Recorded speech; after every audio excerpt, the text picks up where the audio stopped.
Hey guys, Lockie from Outback Tourer with a run through of our brand new tent, the 1.2 1.4 Plus. So first things first, what makes this tent different to our other part of the range? So as you can see, we're a little bit higher profile, 200 mil to be exact. And what that means is we can now attach the awning to the tent. We normally recommend mounting independently, which is an awesome way to do it. We give all the brackets with our awning so we can do that. But now we've got a thicker base down the bottom, we can actually bolt the awning to it, which we'll run through in a second. Another key thing with this model is we can store pillows inside. So we'll get into that soon. With this bracket here, this is what we attach the awning with now. So if you buy this tent and buy our awning, we'll supply these, 3 of them. So essentially the way that works is we slide our channel nuts in the side, and then we do 2 brackets at the back here, because this is where the hinge is. All the weight hinges off the back. So we want to do 1 bracket as far back as we can get it, and then we'll probably put the next one around here between this pole receiver and latch, and then another one up the front. So in order to do that, we've got to get channel nuts the whole way down the side. So we're going to run into this strut here. So what we do not want to do is ever touch this strut. That's got to stay in position. So in order to get channel nuts into this front side for this front bracket, we need to remove these 2 bolts from the hinge, and that'll pivot down, and then we can slide our channel nuts in. I'll demonstrate that now. So Christian lost our Allen key, that's why we're using a drill. Sorry. If you had an Allen key, this is what we'd do. We'd remove that, then this hinge can move out of the way. That. So we just want to do one side at a time, don't do both at once. If you did do both at once for some reason, it doesn't matter because there is another hinge at the back, but we'll try and avoid that. From here, these are the channel nuts I was talking about. We'll supply these channel nuts with the awning bracket enough that you can bolt it up. From there, we'd be sliding these in,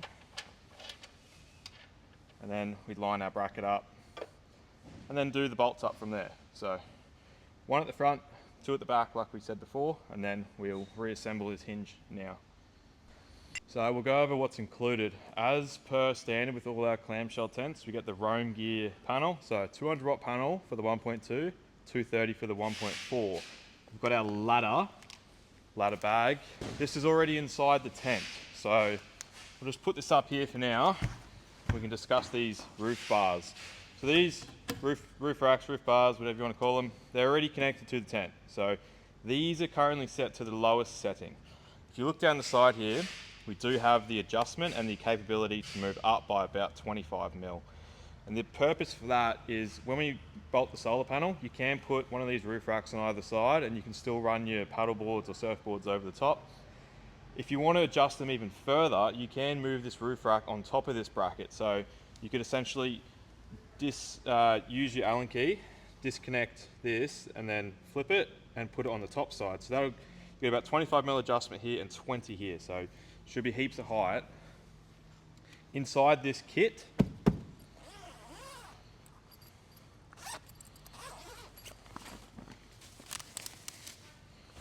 we've got all the fixings. So if you're wondering where the fixing kit is, it is inside the tent, inside the ladder bag. In here, we've got all our bolts and nuts here to assemble the solar panel. So these solar panel brackets are already attached to the tent, which is handy. For demonstration purposes, we've already removed one here, which now will show you how to fit the solar panel. So inside our kit, which we just spoke about, we've got Allen key bolts, nylock nuts. So you've gone ahead and you've removed this from the side of the tent, which is pretty easy. We're going to line this up with our holes here. So like that on our solar panel, and then all we're going to simply do is drop our bolts through, like so, put the nut underneath and then tighten it up, and from there we can turn the panel 180 degrees and bolt it back to the tent. It's very important we use thread anti-seize on all these threads, because if you put stainless on stainless, it can bind up and it'll be really hard to, if you ever need to uninstall it, or even when you're tightening, it can happen. So make sure you get a bit of anti-seize on these, and the ones that actually physically fix to the tent, a good idea to use Loctite.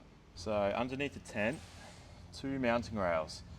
Don't remove these, we need these here. So the tent only sits up an extra 10 mil in comparison to these mounting rails. So just leave them on there. It's all factory waterproof. It's better just to use this system. If you want to go through other ways to mount, just reach out to us. But this is the standardized way that 99% of people mount. So what we've got our M8 bolts here and our little channel slides. So these bolts interlock in here so they don't spin, which is nice. From here, we spin these in. And we give you these little brackets here. So ideally, they'll go up around like this, around a load bar, and then we put the nut underneath. So like we said before, put anti-seize on these, otherwise it'll be a bad day if they do bind up. So definitely anti-seize is number one tip, just speaking from experience. The maximum distance we can mount from crossbar to crossbar with this mounting system is 1600 mil. The minimum we can mount is 850 mil. The maximum overhang of the tent is 500 millimeters. So if you do mount at 850 apart, just make sure you've got support on either end for the tent to rest on. It doesn't necessarily have to be fastened to that bar. We just need some support. So more than 500 mil of the tent isn't with no support under it.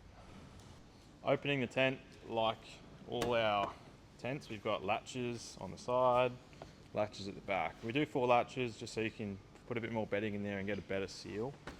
So once that's done, it is pretty easy. They're all gas strut assisted, so you can let that up. We've got this bungee cord, which is nice. It does help everything stay tucked in. Something that this is pretty exclusive to this tent, I'll show you the pull down of it. It does have a really wide base. So a lot of our other tents, they're not quite as wide here, which is fine, but this one being a little bit wider, it's obviously the plus tent, it does tuck in really easily. So when we pull it down from the back, you honestly don't have to do a lot. Just one sort of slap on each side and that entire thing is tucked in. It's probably the easiest one out of the range to do that with. Not that it's a problem with the others, but it just is particularly easy on this style, which is nice. Inside the tent, we've got a bag here for our spring steel rods. So very easy to set up. They do have a flattened end in them, which makes it nice. They won't rotate. So what we do is we put them in the bottom. It is easy to always put them in the bottom first if your vehicle allows. Then from there we just flex it up, put them inside like that. You can work your way around whichever way is easier. They're all the same length, so it doesn't actually matter which one you put in first. You can't mix them up. Like all our tents, we've done the large Rainfly design, so that just allows you to have a bit of the side window open if the weather is bad. This is always nice and taut. That's what we do on all our designs. If you're ever hearing any flapping in the night, it's most likely this strap. So a good little tip here is to just literally, you could roll it up if you wanted to, or you could just throw it over the top like that. You're not going to get any noise now. If it is severely windy and you're a bit worried about the Rainfly, you can actually remove all these poles, roll it up, and there are toggles here.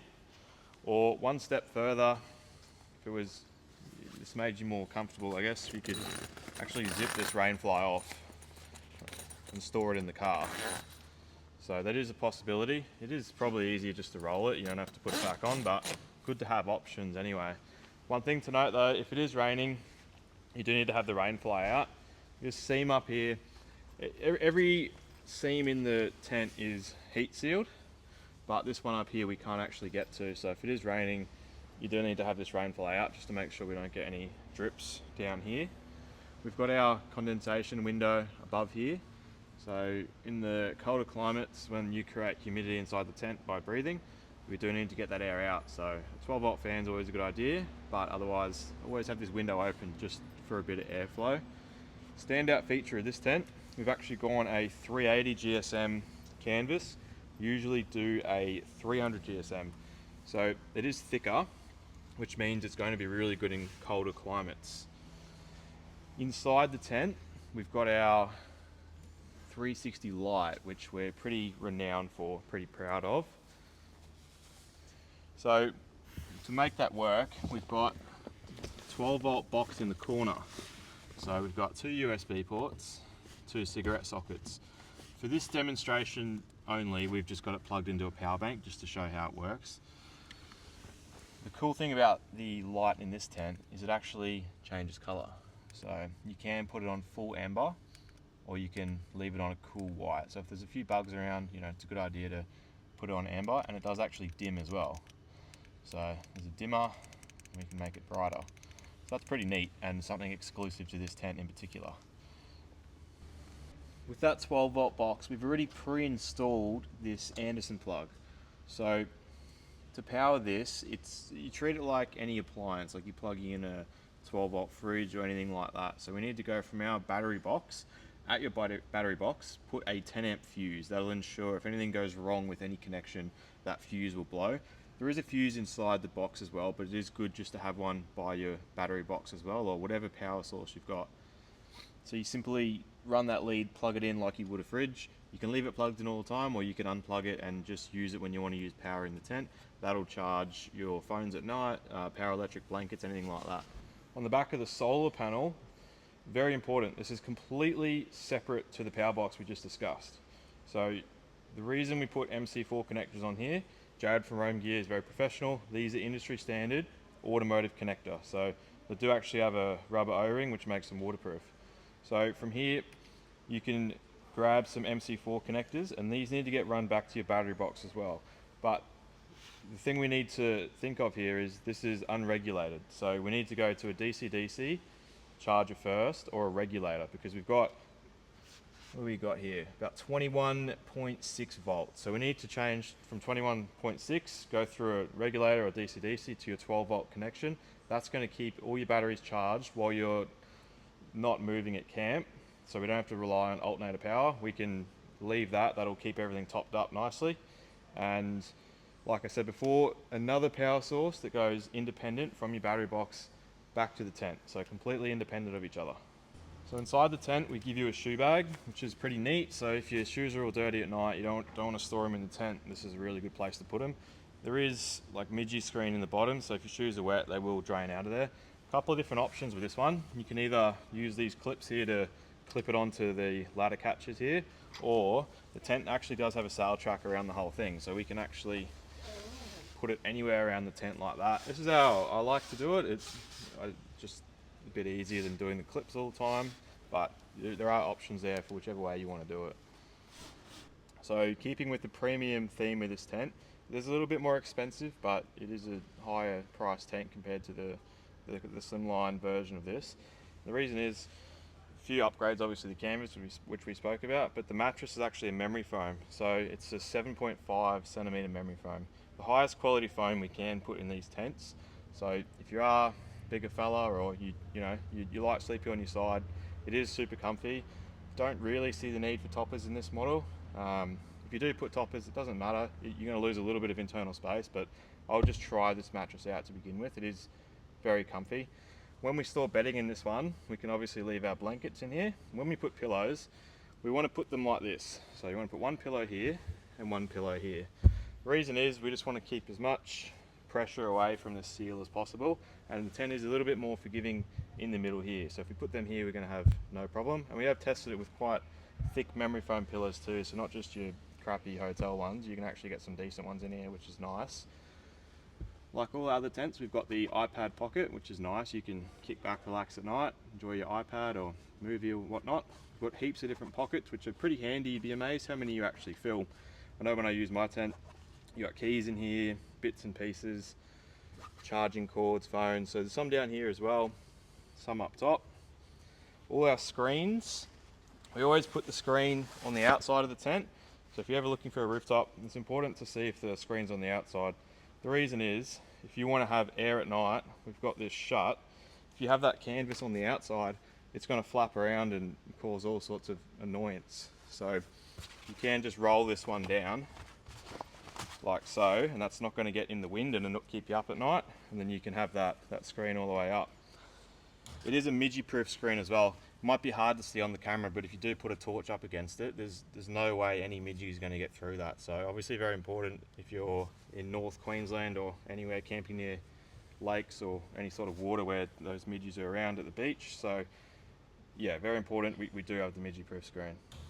Another little simple feature we added in this model is we've got this internal bungee cord. So when I shut the tent down before, I didn't actually have this connected, and it did shut really easy without using this. You don't need to have it, but it is nice sometimes when it does pull down. The canvas can be a bit pesky around that strut area, and that just helps keep it out of the way. Another trick, what you can do when you bring the tent up, you can actually get an ocky strap and connect through the windows, and that'll keep tension around the whole bungee cord as it comes down, which helps it stay tucked in nicely. When you pack down the tent, it's important we have windows open, otherwise we're creating an airlock when it comes down, and it will actually push all that canvas out. And then in reverse, if you do have it all shut up and you try and open it, it's going to struggle to open because there's no air coming into it. So windows down, bungee cord up, and then it'll open nicely. One last thing we'll mention is if you buy the tent and awning package, we'll include 3 of these spring steel riser plates. So you zoom in here, essentially all it does is bring this location of this pole receiver up about 105 millimeters. The reason is if you've got your awning up against the tent and bolted to it, these spring steels, they might interfere and you won't be able to get them in easily. So we will include 3, because as that awning wraps around the back, depending on how close you want it to the tent, it might interfere here as well. So these are just a replacement sort of deal. So all you'd be doing is unbolting these 2 bolts and then installing this one. We spaced it off the tent about 5 mil, just so we don't interfere with anything. And they'll just slide in with our channel nuts and offer a replacement, and that right there just gets it up a bit higher so that pole doesn't interfere with the awning. We want to take note that the receiver actually goes, so the pole actually goes in that way, so that's the same way we're going to reinstall this. Because we've come up 105 millimeters, demonstrating, this is now 105 mil higher. So because this is higher, this makes the pole too long. If the pole is too long, what it'll do, it'll actually sag this awning and it'll sit up like this and doesn't look nice. So what we have to do, right here, you can actually chop that pole, which is approximately 105 millimeters right there after that bend, and that's going to get it back to the same stock height that it was, and that'll simply go into there and interlock like factory. So putting the tent down, much like we put it up, we put all the poles back in here. These can be stored in the car or inside the tent. We'll give you a bag just so you don't get a dirty mattress or anything like that. You can leave it in there. From there, like we demonstrated before, but I'll show you once more, bring this bungee cord up like this. That just helps keep all that canvas tucked in. You can kind of pull that Rainfly around the corner nicely. This time we do actually have the internal bungee cord connected, which will make it a little bit easier, but you don't technically need it. So from here, if you're standing down on your ladder, you'd be pulling from here. Once we get it halfway, you're probably going to grab that handle. It's important we only ever pull down from the back in the middle. You don't want to try and pull it down from the side because you might buckle the lid. So always pull the tent down square. So from there, you pull down, grab that handle or put your hand on the top, whatever works for you. And like we did before, sort of just one slap each side, which you can generally reach from the ladder. And go down, make sure that's all tucked in. And make sure you're always packing your tent away dry. If it is damp from the night air or any condensation that's formed on the outside of the tent, inside of the tent, it's important you go home, you dry it out for at least a couple of hours. And if you always pack it away wet, respect the tent, it'll respect you back. You're gonna have a tent for many years that you can enjoy. From there, we obviously latch it back up. We're good to go. If you ever needed a bit more adjustment out of the latches, probably worth mentioning that the top half of the latch is slotted, so you can actually loosen these and get a bit more tension out of them. They are adjustable for a reason, but it's pretty good from factory, but just something to keep an eye on over time. Other than that, I think we've covered everything. Thanks for watching it. If you stuck around this long, a bit of a longer one, but there's a fair bit to cover in this tent, so cheers.